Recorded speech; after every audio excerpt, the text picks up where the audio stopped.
Spartan fans, how are we feeling? 3-2 on the season. On schedule, a little behind schedule. Are we just all peachy over here? Well, let's find out with Dante Razzano. Let's go.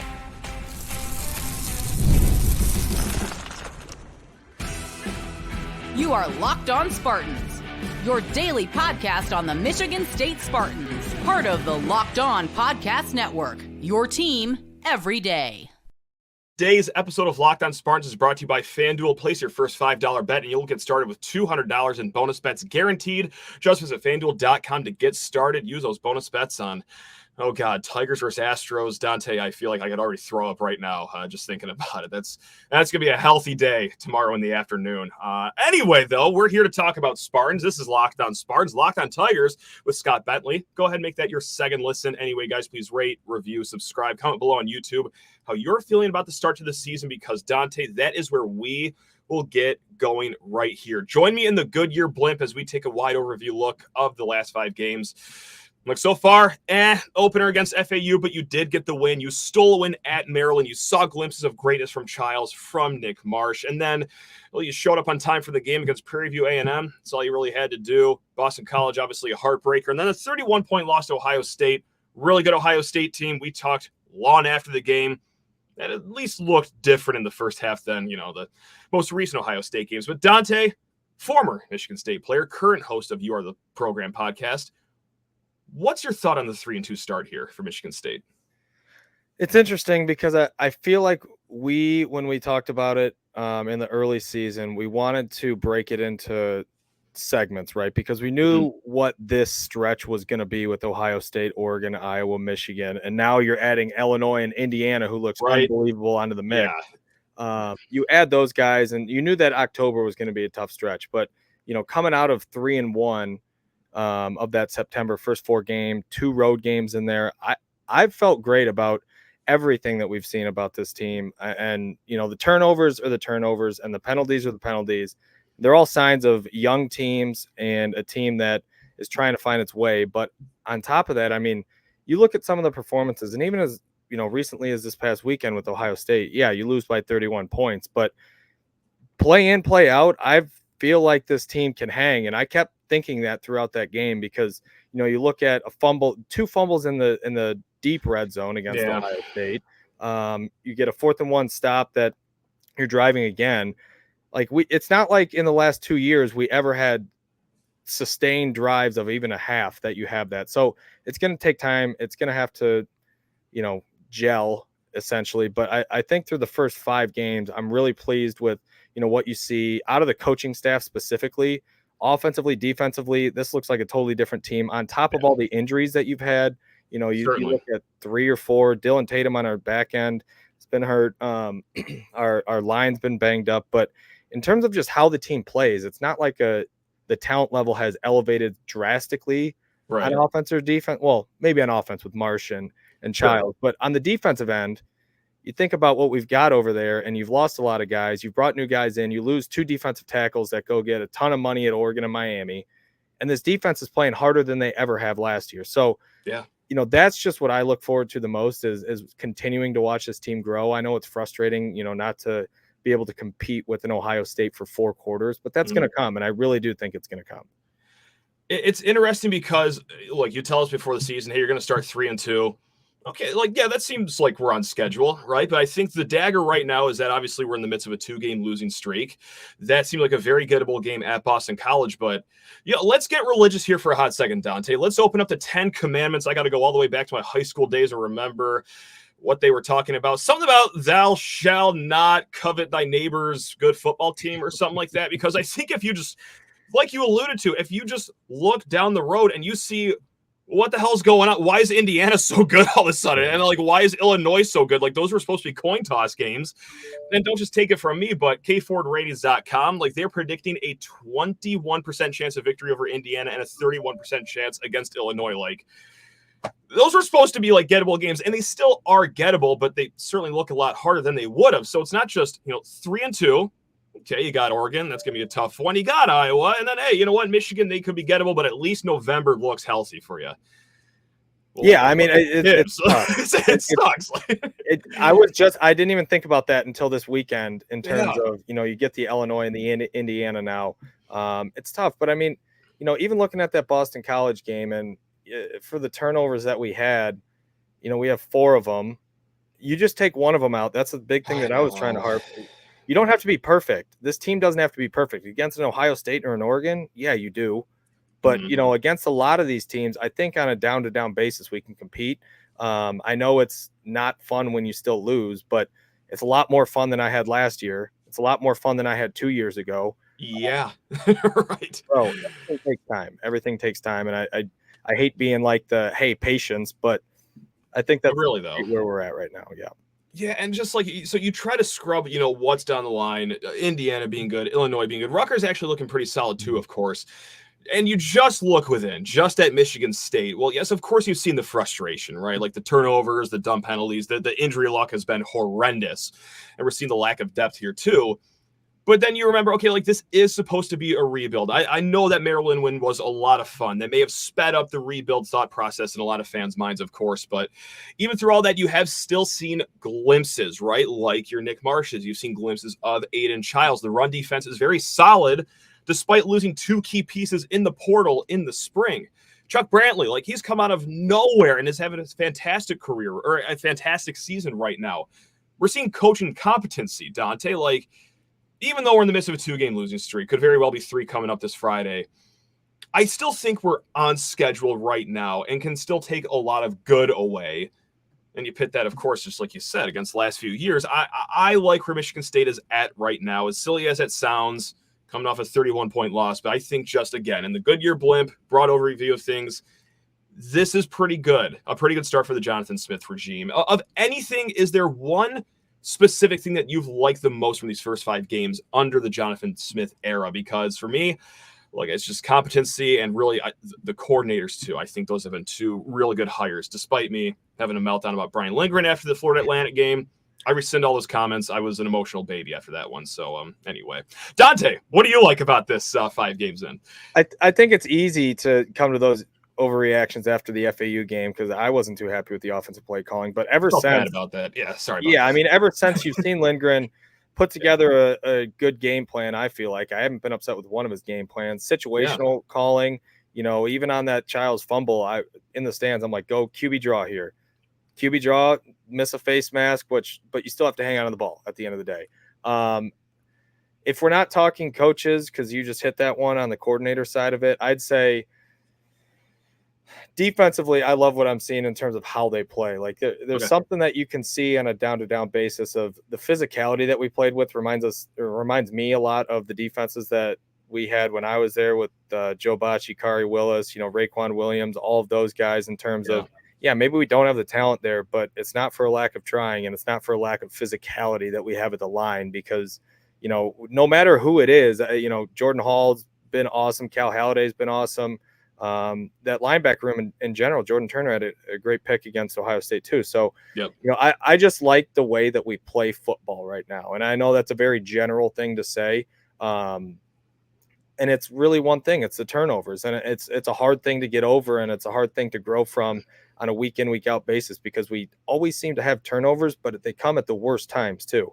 So, I just like how we play football, and I know that might be a homerish answer when you're not getting wins, but it's a lot more fun to watch. There's something to it, and I feel like there's some real good team unity here, and I talked about it after Saturday's game, and again, like I know it sounds so ridiculous, but there were some moments where they were getting in some spats with the Ohio State players after the whistle. It's like, when's the last time we've seen that? Like, this is great, this is fantastic. Yes, they severely outmatch us by talent, but man, we got the dog in us, and I feel like we've had a lot of turtling moments the last few years, so it was just nice to see that. As rah-rah as it sounds, truly in a physical game of football, I think that goes a long way, and we're seeing it right now. Do you like that? Wait, real quick. Do you like that more than the keep chopping? Dante, I'm trying to have a good Monday here. You're gonna get me screaming and punching the wall again. No, that's got to be one of the best parts of the season. Is you know what? There've been a lot of backbreaking moments this year. Like, let's not get it twisted. Turnovers have been an issue, but at least we're not cutting. The camera's cutting to the coach, just doing the keep chopping. Down 35. Personal. Oh my God! Just That's just, if not for nothing else, that was one thing I was looking forward to the most. Just, what's that, a 15-yard unsportsmanlike conduct penalty to keep the other team's drive alive? let's just keep chopping away at that. Illegal formation on a punt. Keep chopping. You can see the steam coming out of my ears, I bet, right Yeah. now. All right, you know what? I'm going to try to cool down over this ad read here with our good friends, Roy. That's right. It is a new app, guys, and it gets you involved in the roster construction of your Michigan State Spartans. I know it sounds ridiculous, but truly, that is what Roy is here to let you do. Now, it's time to highlight my Roy Player of the Week. Like I said, guys, Roy is a new platform that lets fans make contributions directly to their favorite athletes. Download Roy for iOS or Android and enter referral code LOCKEDON, and you'll automatically be entered into a sweepstakes to win $5,000 cash. No purchase necessary, void where prohibited. This week, we've got Jordan Turner because, well, I just look at the guy. He played like a madman against Ohio State. Interception, absolutely nuking people with his hits. I'm giving Jordan Turner $100 on Roy. If you were impressed as we were with Turner's performance on Saturday, you can show him some love too. Just hop on Roy and throw in a few bucks if everyone pitches in just $10. Well, guys, that's going to add up fast for Jordan Turner or, hey, your favorite Michigan State Spartan. Now you have the chance to show your appreciation for Jordan Turner as the standout performance this week, as well as what he will continue to bring to Michigan State. Get off the sidelines and get into the NIL game with Roy. And once again, as we drag him back on here, it's Dante Razzano, former Michigan State player, of course, and, hey, co-host of the You Are the Program podcast. Former special teams player. You mentioned it before the break, how just awesome the punting was and just lining up correctly was last few years. The last time we had you on the show, you had a great quote. It was something along the lines of, the team is reflective of how they look on special teams. Completely sloppy the last few years. There was a flag every single week for something nonsensical. Now, that's not to say that there hasn't been any issues with special teams. K'Ron Lynch's Adams fumble not too long ago. But overall, Dante, we're lining up correctly. We got 11 people on the field. Like, your early take on special teams so far, because I got a feeling like you got a little soft spot for special teams, being a former player of that unit yourself. Yeah, I mean, look, they haven't done anything that flashes off the page. I think we've had one, maybe either delay a game or illegal formation. I think that was early on, maybe Prairie View or the FAU game. But, besides that, it has become a weapon for us. We don't have the return game that maybe Oregon has, and we'll see it this weekend. They have a electric punt returner. But, in terms of Jonathan Kim, I mean, having a guy that can consistently kick from 55, maybe 60 yards plus is a weapon. And in games like this where the way that the team's playing, if we just, again, don't shoot ourselves with turnovers, in those red zone areas, having a guy that you can consistently rely upon for those, 50-yard field goals and score against an Indiana or an Illinois, to where they don't have that same ability. Right. That's a big weapon for us. So I'd like to see us lean a little bit more into the kicking game. I mean, I say that loosely because you want to score touchdowns, but other than that, I think we've looked good. And the one thing I keep waiting on is to see another image of the Dantonio era is a fake at some point. And now would be a good time to do it against an Oregon team. It does have a chance to backfire, as there's not zero risk in any fakes, and Jonathan Smith going back to his home state here. So, I that's something that I'm kind of waiting to see. But in general, I think, we've kind of become a punter factory too. Ryan Eckley's a great punter, has a bomb of a leg. And so you have two guys that I think have been, clean in that area. And, maybe special teams doesn't always have to be the flashiest thing, as long as they're not popping off in the wrong ways in terms of these penalties and a lot of turnovers. The K'Ron Lynch Adams one, obviously it was a big play in that Boston College game, but I think they've been very solid, and that's what you really want out of your special teams game. And it's worth mentioning, too, K'Ron Lynch Adams has been nothing short of awesome outside of that play this year. I just want to throw that out, too.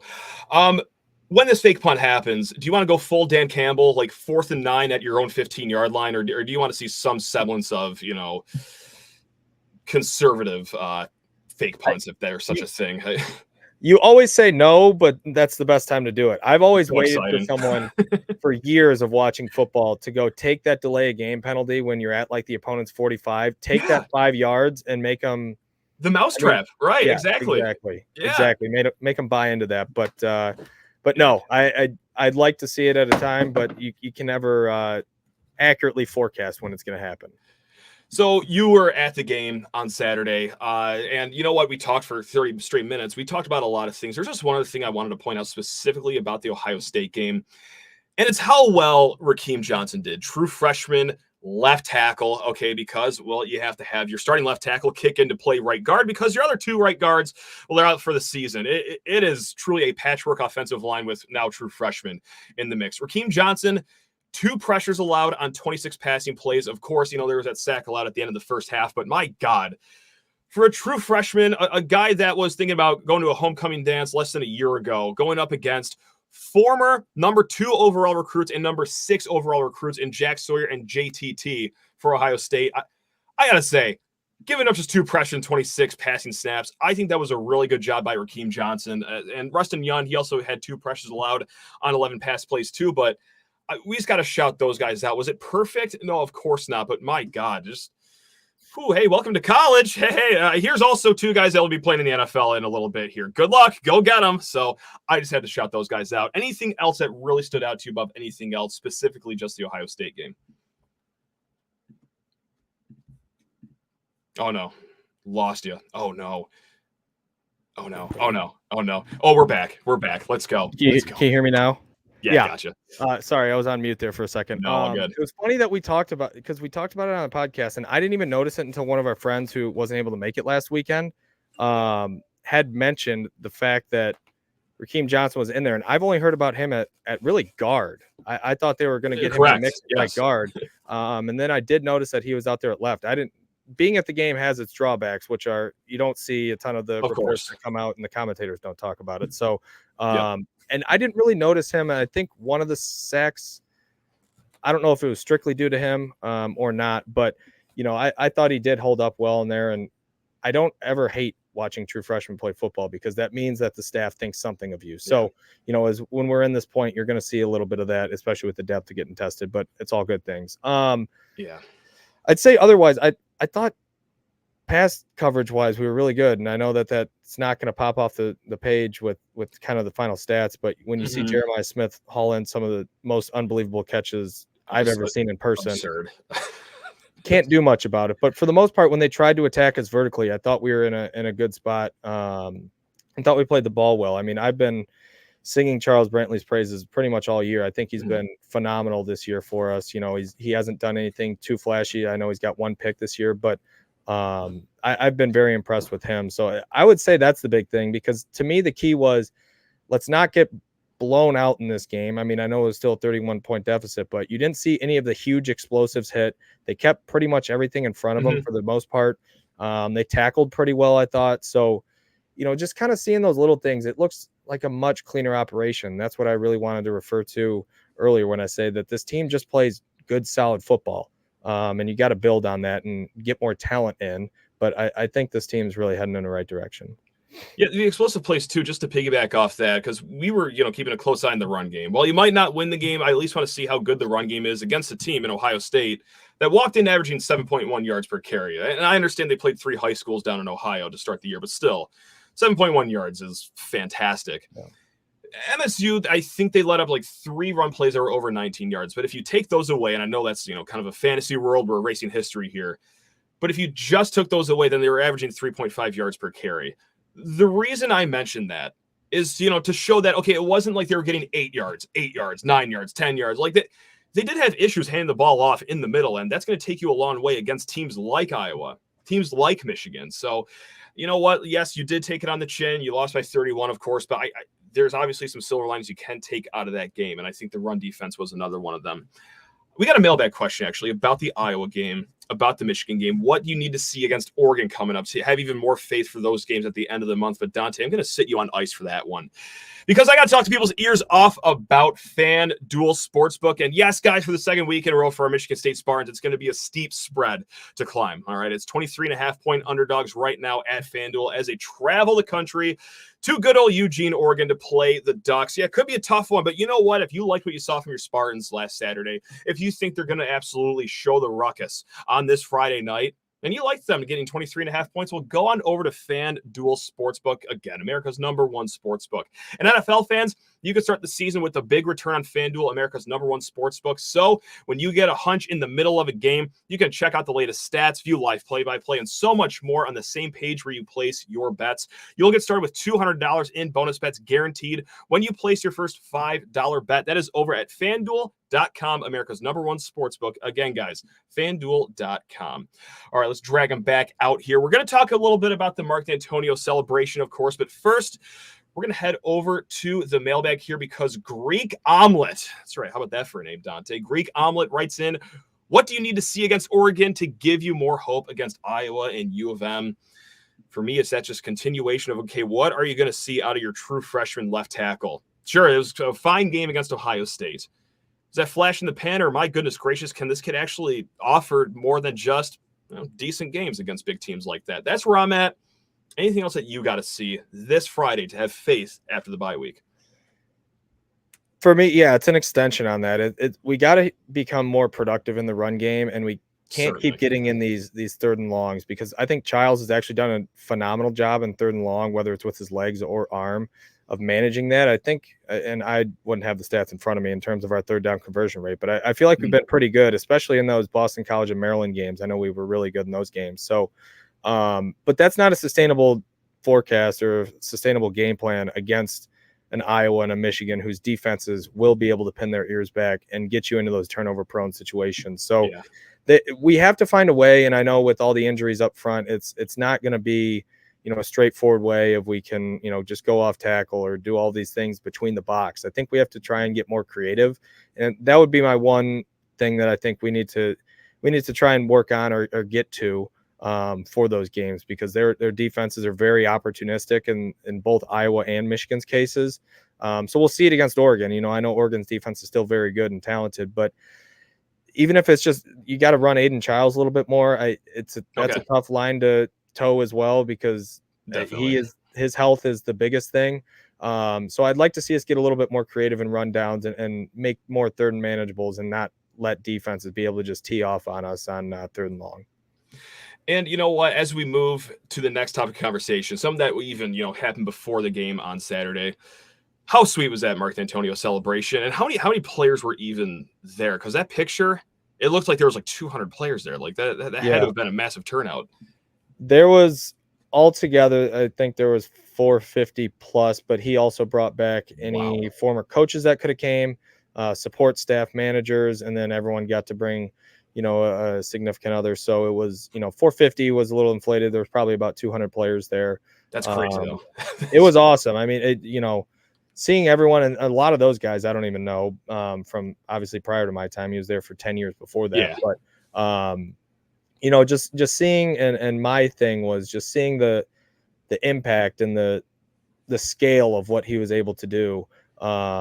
That's why I'll, defend him to the death. I know I played for him and he gave me an opportunity to do something. And so, there's a little bit of bias there, but in terms of, Izzo was there and he was speaking the whole time. I mean, just the impact of that he had on the Michigan State community. It really, really is pretty amazing when you think about it and look back at it.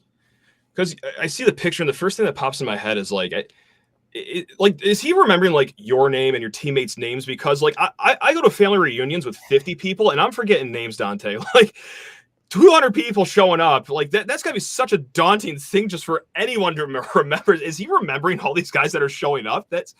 I'm not gonna fault him if he doesn't, but what a tough task for Dantonio. I was a little nervous about that as well. Obviously I didn't have as many conversations with him as our co-host Brian would have had. But right. He did, and he made sure, and he even said it in his speech. He wanted to talk to every single person until the end. So, when we were wrapping up, there was few people left, and, went up to him and talked to him. And, I was around 5-6 other people, and, shake everyone's hand, see what you're doing, see how you're doing, see how your family's doing. And, it just speaks to the kind of person that he is. And it's not shocking at all to anyone. I mean, but yes, to your point, with the amount of people that are there, it's a large, task to undertake. If I was in Mark Dantonio's shoes, I would mandate name tags. Like there were name tags. I would need them though, and I would need pronunciation guides as well. Like I would need a lot of help to try to remember that many people, because it's beautiful that he was a coach at Michigan State for that long. But man, that's the burden though, is that you got to remember all the players that were under you, and good for him to. Wow, that's amazing. So I assume he spoke to you guys too. Did he do this whole grand speech or anything on that Friday night? He did. He had time to speak. I mean, he probably only talked for about 10 minutes. I think he was always. It's funny because, whenever we would be in, before practice team meetings or anything, there's always a clock. When you're, when you have to get X amount of things done before practice, however many meetings, there's always a clock. And so he was like, yeah, I got 10 minutes, and he wrapped it up in 10. But, there was a good amount of speeches that were had. There was a players panel that was had, and it was really good. I mean, he spoke about, completing your circles. And this is the one thing I was talking about and had kind of forgotten since I have left is, all of those one-liners that you would hear him say, whether it was a team mantra for the year of like chase it or the best start here. His big one was complete your circles, always complete your circles. And that's what he would say to everyone that would come through the program, because no matter what you're doing, always finish it. And I feel like in the years since I've been out of college, I haven't really thought of those messages as much, but that's to me what was so powerful about not just the coach, but the man that he is in terms of the life lessons that he really teaches you, because those aren't just, practice or game or anything like that. Life lessons, those are life lessons about, hey, if you're doing a job, you better finish it and do your best job finishing it. And every time that you go to do something, the best, when you step into an office or when you step into somewhere, it starts right now. So that's just the appreciation that I probably underestimated going into that. But then seeing the magnitude of the 400 plus people that were there, the support staff, the academic staff, and seeing everyone and, the impact that he had just on our immediate, Spartan families, lives. But then other than that, all the memories that were created out of, I was a diehard Spartan fan before I even went there. So trust me, I felt that as well. Gotcha. And, just being a part of that's just awesome. And that's why defend him to the death. He put this program on the map where it hasn't been in 20 plus years.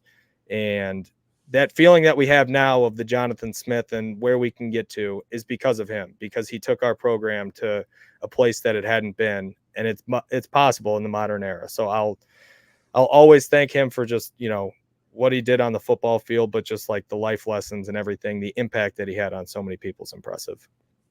Outstanding football coach, clearly an even better person. And of course he was honored during the game, Ring of Honor. And right now I'm going to complain, which is odd. So I wanted to come out of my mouth, and, you can piggyback off it if you want, or take this however you want. But you got the ceremony between like the first and second quarter. And even, the Peacock broadcasting crew even mentioned that, like, oh yeah, the refs are kind of hurrying things up and pushing them off the field. Why wasn't he given the entire halftime? Like, I understand we got a great marching band, the Spartan marching band, 300 strong. You guys bring life to every game day. When it's Mark Dantonio Day, you get 3 minutes on the field. He gets every other minute. Start replaying the Rose Bowl, replay the Big Ten championships. Let him speak for as long as possible. Like, just the fact that he got as long as, the drum line does between the third and fourth quarter. Like, I feel like that was a little short for Mark Dantonio on Mark Dantonio Day, but maybe I'm just asking for too much here, because I just love the guy. Come on. I always feel like that's a little bit of something that Michigan State needs to do better, maybe in general. I feel like it's anytime, like the Ring of Honor, I feel like is a interesting. It's obviously a very elite group, right? But Darqueze Dennard just got inducted in the Michigan State Hall of Fame. His jersey's not up in the rafters, but there's like a separate delineation of the Michigan State, Hall of Fame and the Ring of Honor. And I feel like, to your point, I would have liked that, if he gets the halftime and speaks and just says something. Maybe he didn't want to, maybe that's the thing. And it's very possible. But, I felt lucky enough that, I was part of that event on Friday night. And I don't feel like he got his due, at the stadium. I know there was a standing applause and everyone was fired up for him, 75,000 strong. But yeah, I would agree with that quip a little bit. I mean, I'm doing just massive complaining. That's what we do best sometimes on this show. But I just want to make sure that, he does have his due. Like between quarters is what you give. I don't know, no disrespect. The cross country team when they win the Big Ten the season before and they get to wave. I don't know. So again, maybe he didn't, want the limelight or anything like that. Maybe that's when they build the statue. He'll get more of a. Thank you. How tall should that statue be, by the way? That should be like over Spartan Stadium, right? Yes, like exactly. We're talking at least 120 feet. Good. Yeah, exactly. Glad we're on the same page here. Just to end on a good note, I'm sorry, I'm the one that obviously brought it down because, I got an axe to grind with how little respect he got on his own night at Ring of Honor night. Who was the best player on the microphone during that player panel? Like who's just lighting up the room over there that Friday night? Blair White was pretty good. Blair was back. That's what I'm talking about. Wow, that. Now we're going back. Those were some great days watching him play when I was still in high school. Yeah. Whoa.